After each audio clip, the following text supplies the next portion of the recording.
About. Do you have a best slash worst tour experience, Tim? Like, is there one time when you're touring that you're just like, yeah, like this is like the best thing ever? Is that your worst? Was hot bag the worst? I gotta be honest, like most of my touring experience has not been good. Really? Because we've been touring for so long, and at the size that, like, up until recently, since New Levels came out, well, really since The Most Hated, that's when touring started becoming fun, when Clay, our drummer Clay, joined the band. But before that, it was not fun because, you just live like shit. Have to eat ramen noodles and sit in a shitty bus. Yeah, I mean, like, not even a bus, dude. Like, our first van that we got, we spent $1,500 on it. It was a 1994 Ford Econoline, and that was all the money that we had. I remember we didn't have a trailer, and we took out the back seats and put our gear there, like with the drum set. We didn't take amps. We just brought one Axe FX and went through that. Me and Scott shared one Axe FX. Oh my gosh. And just plugged in straight, to the PAs, and just they did our first 3 tours like that. And, like the van would just constantly break down. And I remember, we had got into Canada and fucking one of the first times ever going to Canada, and it's the dead of winter, and the van broke down, and there's no fucking heat, and God, sounds like we're just huddled. It's 3 a.m. Like we just crossed into Canada, from the border, in Michigan or somewhere. Oh, Detroit? Yeah, that's right. You probably broke down in my city. I live in Windsor, right across from Detroit, so that was probably right there. Yeah, somewhere over there, and just pulled over on the side of the highway, and we don't have service because this is 2014 or 15, before you had to tell your provider you were going out of the country. Somewhere. Yeah, but you can't just go to a different country and not just have service like you can now. Yeah, it was really shot because we just didn't know what the fuck to do, and we're cold and everything sucks, and we're broke, and fucking shit sucks. We're hungry. So yeah, we spent a lot of time doing that. Then the next van that we got, we spent $12,000 on, and that van broke down to shit all the fucking time. And eventually, we sold that van, and then kind of started doing bandwagons and buses. And it wasn't until the bandwagon and the buses that it started getting fun, because we couldn't afford crew back then. When you play a show and go sell your own merch and then pack everything up and then fucking drive to the next city and just do it all again for just 9 months out of the year, that sucks. Yeah, that's a lot of work. I remember I'm friends, I don't know if you know the band Movements, but the drummer of Movements watches my videos or whatever, and they were playing Warped Tour, and I got to go on their bandwagon or whatever bus. But those are pretty nice to stay in, obviously better than a van, but much better than a van. They're a lot bigger, and you have beds and everything. But do you guys have a driver? Because I remember him saying something he was doing Warped Tour, and the driver per day is so fucking expensive. On top of renting that van, you pay for a driver every day or something. Oh, yeah. I mean, at this point in time, our touring experience is much better. We're older now. We have a full crew. We've got a driver, fucking roadies and techs, and we don't do anything except get drunk. That's now touring is fucking dope because we don't fucking do anything but get drunk. So, it's really cool. Some of my best touring experiences have been on the New Levels world tour that we did, where we did just, you know, America and then like Asia and Europe and all that. Like, and, you know, probably like the best touring experience would be like on my birthday, like we just happened to coincide with like being in Japan. And so on that tour, we had Ichika open, and then Covet was direct support with Yvette Young. And then it was us, and it was like my birthday that night. And I just remember so like, sick. like, you know, being at like the height of like my life. Cause like, you know, we had just sold out Tokyo at like, you know, 1,200 cap, which is like really big for, you know, for us at that time.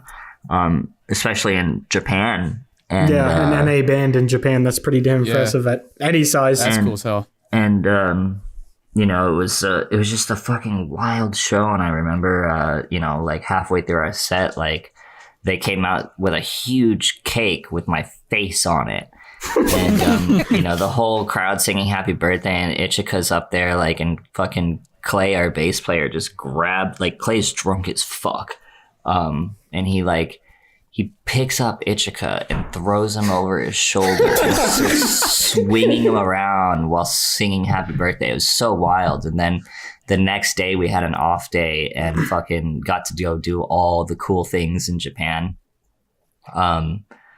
Like the Moray Museum, which is like, if you haven't been, definitely go see that. It's like one of the most surreal experiences you can have in this life, where you go and see this museum full of lights and mirrors and crazy shit, while the whole time like the music that's playing is like beautiful piano music that sounds like it's from like a Miyazaki film or a Ghibli film. And you know, you just want to cry. Like, it just evokes like so much emotion that you're just standing there in the most beautiful, serene place of your life, and you just want to cry.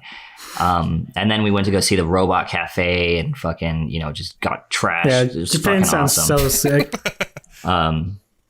Dude, I want to go to Nintendo World so bad. Dude, I haven't done that. You know, I've been to Japan 5 times, like, and I still haven't done that. So, you know, maybe one day. Well, I think it's a relatively new thing.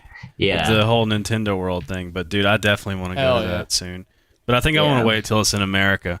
But that'll be so sick. Dude, bro, we're going to get the watered down version. You got to go to Japan for any show. I just won't. I'm going to go to both. Like, don't get me wrong. I'm going to go to both because dude, It's I like would Disneyland versus Disney World. I would suck Mario's Italian sausage. Like, I love Mario games. If you get what I'm saying.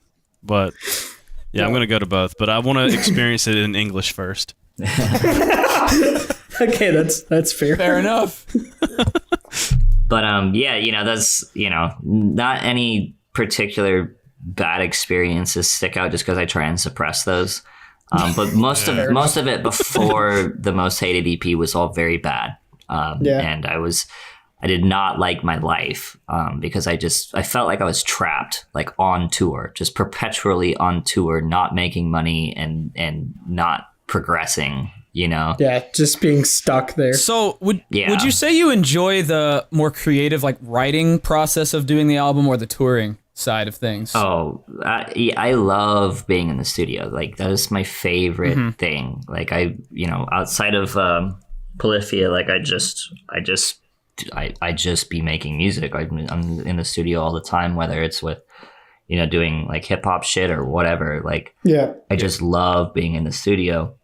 So I prefer that, and I prefer like a live at home, but I do, you know, like right as the pandemic hit, and tours started getting canceled, like we were, you know, right at the end of the album cycle. So we're not like headlining or anything. I think we were supposed to go out with, Circa Survive, and they like said that the tour was canceled, and it was like a fucking snow day.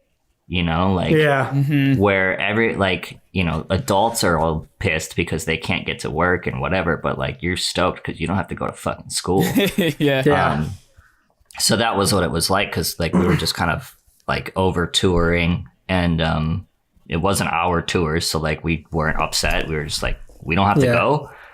Yay, I'm staying home. And you know, since then, I miss tour. Like, I would love to do at least one tour a year. You know, it would be fun to do. But when you over tour, it's not a fun thing. I mean, too much. Do you mean of like anything. a 6-month tour, like a 3-month tour, or like how long?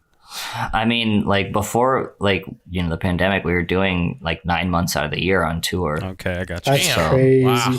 That is so much work, especially like. Yeah, I feel like because New Levels was 2019, right? 2018, actually. I mean, 18, right at the end of 2018, though. It was kind of So stupid. like touring with the same like batch of music for so long, I feel like you'd get so worn out on it. Like it would just lose its like edge and it just become muscle memory, I feel like. So I don't blame you for getting worn out on that. We still play songs from like 2015, 2014, you know? I can't imagine how tired of Goat you are. That's the thing is like, you know, you make songs and you don't realize you're going to have to play that for the rest of your fucking life. You know what I mean? Better play something you like or write something you like. Yeah, exactly. I think like the Beach Boys used to play every single time they would tour. They would play in like a different key, just to like Just mix it up. spice it up a little bit. Yeah, Yeah. Interesting. Yeah, that's a whole you thing. should play you know, Goat in like the- drop G. Just change it Drop up A bunch. Goat, yeah. Yeah, We do this thing where course. fucking like with Champagne, I'll play. I have this drop tune part in that song because Nick Johnston like did it in E flat versus E standard. So like sometimes like I'll just put the drop tune pedal on early, and just play the song from the start, just in a different key than anyone else. And it sounds terrible, but it's funny. But it spices it up a bit. It's one semitone flat than everyone else, and you know, that's but hilarious. we're in time. We're tight together. It just isn't good, you know. Well, that's how you know you're having fun when you're intentionally fucking up your own song. we do that a lot, actually. Fucking like what keeps it, you know, when you're on just perpetually on tour, like you just number one, you have to stay drunk, and number two, All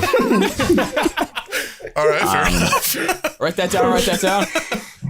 it's like real life Trailer Park Boys, except like, you know, you don't have to do anything other than be drunk, and everyone else just does it for you. No, you stay drunk, and then, you know, when you're playing, just be drunk, you know, and then it's so much more That's fun. the only tip for tour. You'll find it hard to like play guitar drunk.